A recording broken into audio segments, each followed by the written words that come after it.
En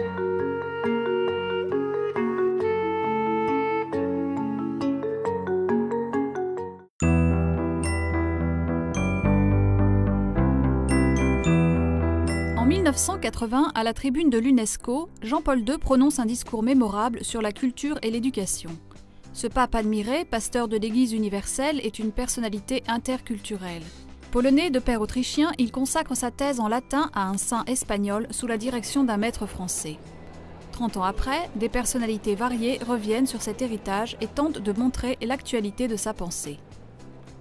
Monseigneur Follo, l'observateur permanent du Saint-Siège auprès de l'UNESCO, pointe le sens profond de ce discours et l'attention que Jean-Paul II portait à l'éducation. Quand il était à Paris à l'UNESCO, il disait après, quand il a parlé dans son livre, « Je n'ai pas voulu donner une leçon sur la culture. J'ai voulu donner un témoignage en disant que l'éducation, ce n'est pas seulement un droit, c'est une chose incontournable parce que l'homme est homme grâce à la culture. Donc, ce n'était pas la culture comme loisir. On a confondu la culture avec le loisir. Et alors, les riches ou qui a bien mangé peuvent aller au loisir. Et les autres, il faut donner de l'alphabétisation. Non. L'éducation et la culture, il faut la faire pour avoir l'homme intégral. C'est ça la chose qu'il a dit. Donc, pas la fonction instrumentale de l'éducation. C'est pas seulement un moyen, l'éducation. C'est un but.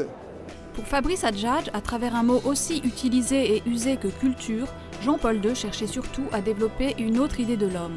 D'une part, il a essayé de montrer que la culture se fondait non pas dans un avoir, dans quelque chose qui est patrimonial, dans la conservation des musées, etc., mais vraiment dans l'homme et dans le développement de l'homme. Ce n'est pas une question d'avoir, c'est une question d'être. Et bien là, il y a toujours cette pensée qui pense à partir de l'homme, qui est une pensée profondément humaniste, mais contre, vous voyez, un humanisme qui serait anthropocentrique, où l'homme serait dans un culte de lui-même, qui montre justement que la grandeur de l'homme, c'est de s'ouvrir à une altérité radicale, à une transcendance, et que l'être de l'homme, finalement, est un être de communion, c'est-à-dire un être qui est fait pour s'ouvrir au mystère de l'autre.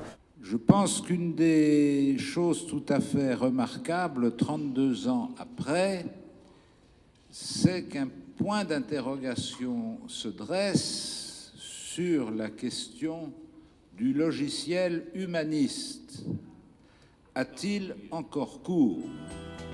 Il y a 30 ans, la parole du pape trouvait chez ses contemporains un terrain commun, un humanisme partagé.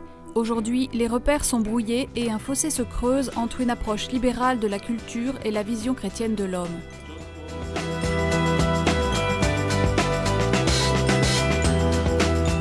Alors aujourd'hui, c'est intéressant de reprendre l'héritage de Jean-Paul II sur la dignité de la femme dans un contexte extrêmement perturbé. Jean-Paul II n'a jamais pu confesser la dignité de la femme indépendamment de celle de l'homme, et il l'a toujours confessée en revenant à une théologie de la création qui voit à la fois l'unité, on va dire, de l'humain, et en même temps qu'elle est toujours duel avec des êtres qui sont appelés à être à la ressemblance de Dieu. C'est l'image même de Dieu qui est en jeu dans cette différence sexuelle.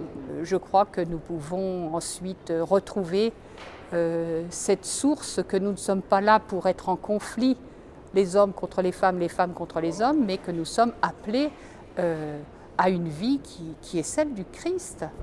Nous construisons aussi le corps du Christ en Église, nous en sommes des membres fragiles, mais c'est notre vocation.